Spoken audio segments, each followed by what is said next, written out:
Bridge inspection requires many on-site workers to be collecting data such as images and noting, the conditions of the bridge.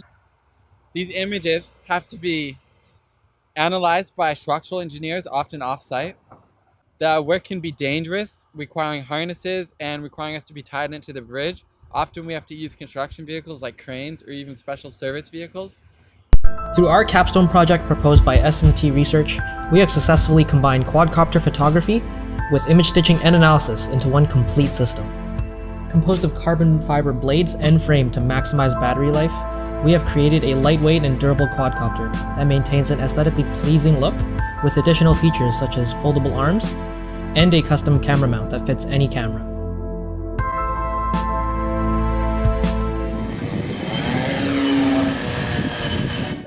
For our ground control station, we have used a free autopilot software called APM Planner.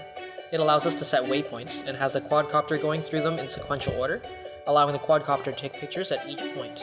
The user can sit back and relax while the quadcopter does its job. We have created a web-based GUI that allows the user to easily manage and interact with the images collected, with both stitching and analysis of the images accessible on the GUI itself.